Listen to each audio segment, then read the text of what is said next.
انا معاك ان انت كاهلاوي بتشوف ان طاهر محمد طاهر سيء جدا وما عندوش اي حاجه يقدمها الا انه لاعب مجتهد. يعني من الاخر كده هو مش اللاعب اللي تبتدي بيه لانه ما عندوش الامكانيات اللي تقدر تبني عليها خطه لعب. وكمان ما تظلموش وتنزله في اخر دقايق لانه ما عندوش المهارات الفرديه اللي تساعده يقلب المباراه في اوقات صعبه جدا انت عايز تكسب فيها. واخيرا ما تفكرش فيه كتغيير مبكر في بدايه الشوط الثاني لان اسلوب لعبه مش هيساعده يكون ورقه رابحه قادره تغير تكتيك اللعب في المباراه. غير كده بقى انصحك تدفع بيه لانك هتقدر تستفيد بقدراته الفنيه اللي احنا اصلا لحد دلوقتي مش عارفينها. وده يا صديقي اللي مخلي كل جمهور النادي الاهلي بيسال لحد دلوقتي هو بيعمل ايه لاي مدرب عشان يجي يلعبه ويتمسك بيه. وزي ما بنتكلم على طاهر بنتكلم على كل لعيبه الاهلي. انت كلاعب لما بيجي لك فرصه في الاهلي ما بتمسكش فيها ليه؟ وده اللي بيخلي ممكن واحد زي امام عاشور مثلا يتنطط على الاداره ويطلب الرقم اللي هو عايزه. لان ببساطه يا صديقي هو بيقدم المختلف اللي انت مش عايز تقدمه وبتستسهل لما الفرصه بتجيلك. وده اللي شفناه في اول مباراه في الدوري. وزي ما طول عمرنا في ثنائيات في فرق بتكسر الدنيا مثلا في الاهلي بركات وتريكا بلافيو وجilberto وثنائيات كتير جدا. في ثنائيات خربتها وجابت ضرافها وكرهتنا في الكوره. فانا النهارده جاي اكلمك عن اوسخ ثنائيتين شفتهم في اول مباراه. هادي رياض وعمرو الجزار ومروان عطيه واحمد نبيل كوكا. وكمان يا معلم هحلل لك وافهمك ليه الاهلي كان وحش جدا في الشوط الاول وازاي رجعنا للرومنتادات والبلاس 90 اللي كنا نسيناها بقالنا حوالي سنه ونص. وطبعا مش هسيبك الا لما اثبت لك نظريه المؤامره اللي ركبها جمهور الزمالك بدري قوي واكد لك ان بن شرقي ضربه جزاؤه صحيحه 100% وهخليك تقول الكلام ده بعينيك. فيلا يا صديقي هات شاي وقهوتك وانزل اعمل اللايك الجميل دلوقتي حالا وتعالى نتكلم كوره بجد مش هبد وخلاص. يلا بينا نبدأ.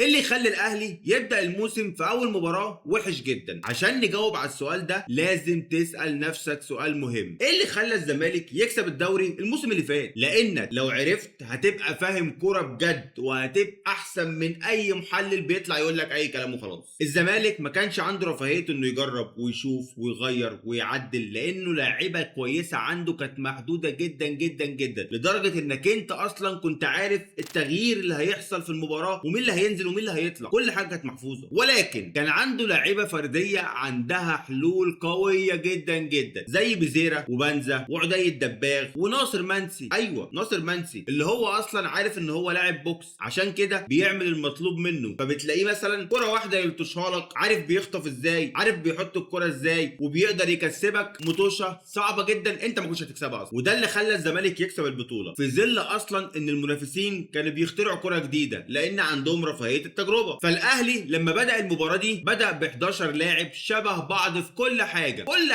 وما فيهمش اي لاعب مختلف الا بن شرقي شويه. فكان الطبيعي انك ما تقدمش اي كوره. فمثلا يا صديقي طاهر محمد طاهر ما بيقدرش يعدي واحد على واحد ولا بيعمل عرضيات صح ولا عنده اي حاجه في الكوره بيقدمها كوينج. وبالتالي انت عندك وينج كان ضايع منك وما كانش موجود وكان مريح. بكرار مثلا اصلا مش مهاجم صندوق وطبعا كان بينزل لتحت كتير جدا. اشرف بن شرقي بقى لما كان بيستلم الكوره اللاعب الوحيد اللي عنده حلول ولكن كان يجي يبص يلاقي كريم فؤاد قدامه وساحب المدافع وداخل بيه ال 18 وعامل زحمه كبيره جدا ومزود عددهم ومديهم الافضليه كمان. ولا نص الملعب ده قصه تانية خالص. اصلا لعيبه مش عارفه تباصي لقدام ومش بتاعتهم اصلا زي كوكا مثلا ومروان وزيزو. فبالتالي هتطلع بالكره ازاي؟ طب هتحضر ازاي؟ طب مين اللي هينقل الكره لقدام؟ انت مش عارف تعمل اي حاجه لان كواليتي اللعيبه اللي في الملعب محدود جدا. وعشان كده اول ما نزل كريم الدبيس وبن جديده وعلي محمود عملوا لك فرق شاسع وبدا الاهلي يلعب وقدر يكسب كمان. وده طبيعي جدا يخلي لعيب مثلا زي امام او غيره عنده كره مختلفه وقادر انه يطور اداء الفريق وينقله لقدام انه يتنطط ويطلب الرقم اللي هو عايزه لانك انت بتستسهل وبتلعب السهل وعمال تباصي اللي في وشك او اللي جنبك ومش بتعمل اي حاجه ومش عارف تعمل باص واحد لقدام او حتى تخترق الخطوط او تجري بالكره وتتوغل تعدي واحد على واحد. الكلام ده كله ما كانش موجود في الشوط الاول. فما ترجعش تعيط بقى لما تلاقيه بياخد فلوس اكتر منك وتقعد تقول لا عايزين مساواه عايز اعدل عقدي عشان هو بيقدم المختلف عنك في الوقت اللي لازم تسال نفسك سؤال مهم مهم جدا. طب ازاي نادي زي النادي الاهلي يستقبل هدفين في اول مباراه واول 20 دقيقه؟ ده غير ضربه الجزاء اللي ضاعت طبعا، اللي بالنسبه لي لو كانت جت واتسجلت كانت المباراه خلصت من الشوط الاول. ده ببساطه لان اختيارك للعيبه غلط جدا جدا. لما العب بهادي رياض في الملعب ويكون اخر واحد وهو بيسرح وبطيء وبيجر في رجليه ومش قادر يجري بالمنظر ده، يبقى انا اللي غلطان. ولما احط في نص الملعب كوكا ومروان وكمان قدامهم زيزو اللي هم يعني ثلاثه كورتهم قليله جدا جدا جدا ومحدش فيهم بيقدر ينقل الملعب او يطلع بالكره لقدام، يبقى انا برضو اللي غلطان. عكس مثلا علي محمود اللي هو من وجهه نظري بديل امام عاشور الجاي، لاعب بيقف على الكره كويس جدا وبيباصي لقدام وبيقدر يعدي ويخترق ويتوغل، وكمان ايه بيعمل حاجه غريبه، بيروح ويطلب الكوره عشان يبدا لعب. وطبعا ده بغض النظر عن ان مصطفى شبير هنا متشاط عليه كوره ما تدخلش في عيل صغير ودخلت، بس هنعتبرها عدم تركيز مش اكتر ومش هنركز معاك في اول غلطه. لكن رغم كل ده اللي عجبني بصراحه هو ادراك عموته ووائل جمعه للمباراه، وعمل تغييرات في محلها قدرت ترجع الاهلي تاني وتخليه يفوز بالمباراه. وده يخليك تشوف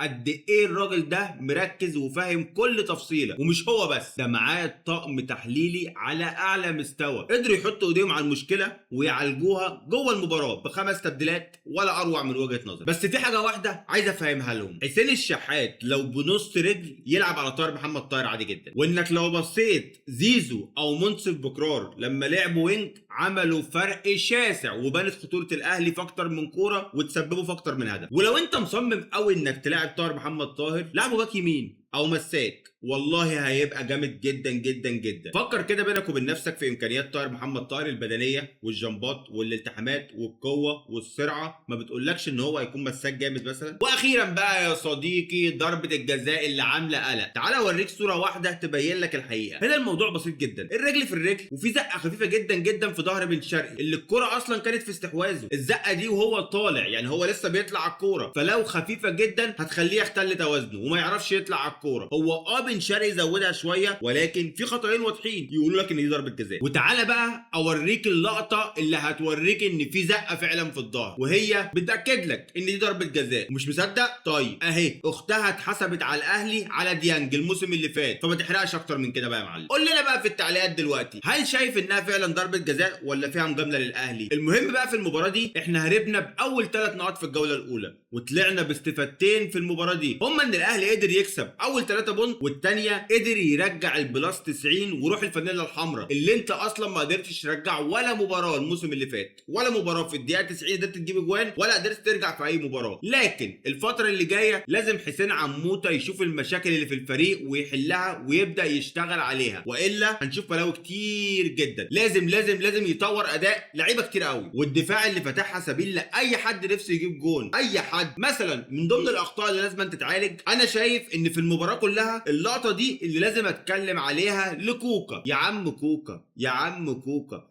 الف ب كوره بتقولك انك لما تيجي تطلع كوره زي دي بتحطها على جنب وانت رايح لوحدك وشايف الكوره وقادر تطلعها بمنتهى السهوله لاي حد على جنب، يقوم عقلك مسوحك تنزلها على ال 18 للاعب انبي في مكان ولا اروع. اقسم بالله بتصلحها له ولا احسن من احسن بلاي ميكر عشان تركبه بالمباراه بكره اصلا هي كانت في استحواذك. وبالمناسبه اللاعب الوحيد اللي يستحق الاجاده في المباراه دي فعلا هو مروان عطيه اللي بجد بينزل يعمل اللي عليه، ولولا الهدف بتاعه اللي دخل في المباراه بصاروخ ارض جوي من كره تقريبا شبه ميته كان زمانك معرفتش ترجع المباراه دي اصلا ولا تكسبها، لان الجون ده هو اللي حيالك المباراه. وطبعا يا صديقي لو وصلت لهنا يبقى الفيديو سحلك معاه وعجبك، فما تنساش بالله عليك الاشتراك واللايك وتبقى كريم قوي قوي قوي لو نزلت دلوقتي في التعليقات وصليت على النبي عليه افضل الصلاه والسلام. سلام.